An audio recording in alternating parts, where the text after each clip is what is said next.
The call came on a Tuesday morning.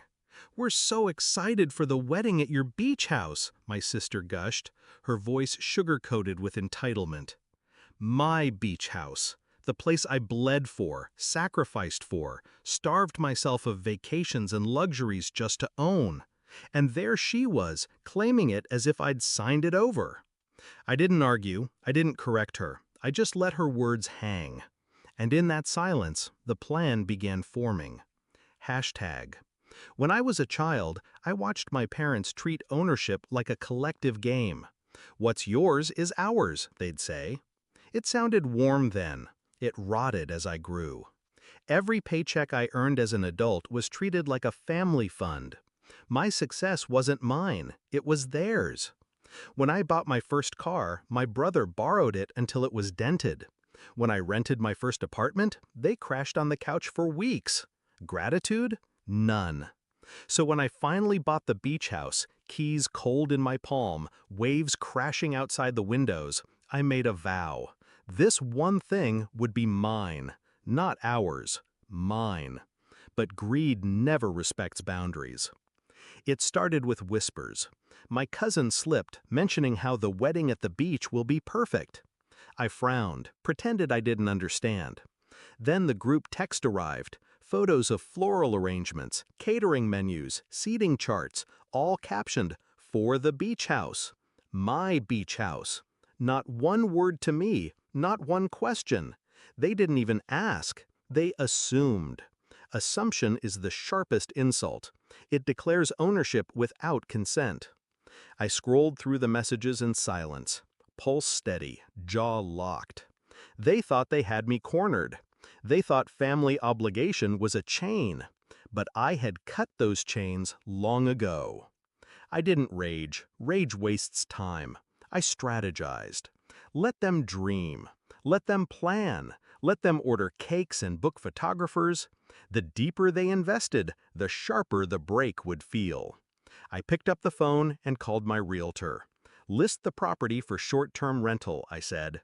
"Make it available. Block out 1 week, my sister's wedding week." She hesitated. "That's when your family—" "Exactly," I cut in. "Find me tenants who won't cancel. Control is best served with a smile." And mine never wavered.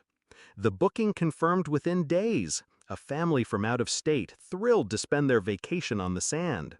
They paid in full, signed the contract, legally airtight. I said nothing to mine. I let them design their fantasy.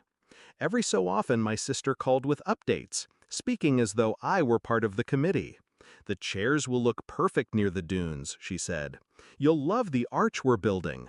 I hummed politely, played along, even offered a fake laugh here and there. A wolf in calm clothing. Meanwhile, the new tenants sent me questions. "Where's the best seafood place? How close is the nearest market?" I answered each one with care. They weren't guests. They were pawns in a larger play. Setup day arrived. My family arrived in caravans, their trunks packed with decorations, coolers, and smug certainty.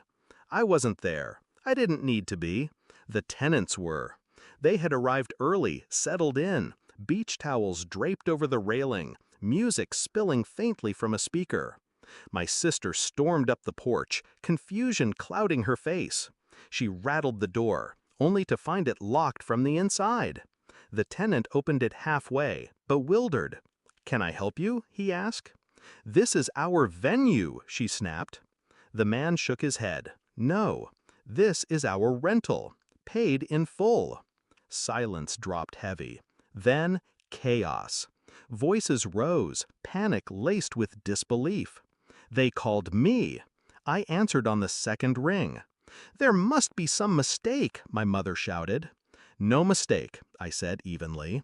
"That week was booked months ago." "You knew," my sister hissed, her voice breaking. "Yes," I replied, calm, surgical. I knew. They demanded explanations. They accused me of betrayal. The irony almost made me laugh. "You never asked," I said. "You never once thought to treat it as mine. You took, as always." My sister's fiancé tried to bargain. We'll pay double to the renters. Not possible, I cut in. They have a contract. And unlike you, they respect agreements. On the other end, silence. Just breathing, heavy with humiliation. They scrambled last minute to find another venue, a community hall hours away, stripped of the ocean view they bragged about for months. Their photos looked cramped, joyless, desperate. I didn't attend. I didn't need to be. My absence was louder than my presence ever could be. Sitting on my deck weeks later, the waves steady and eternal, I thought about that day, about the look on their faces when ownership slammed the door in theirs. For once, they couldn't claim what was mine.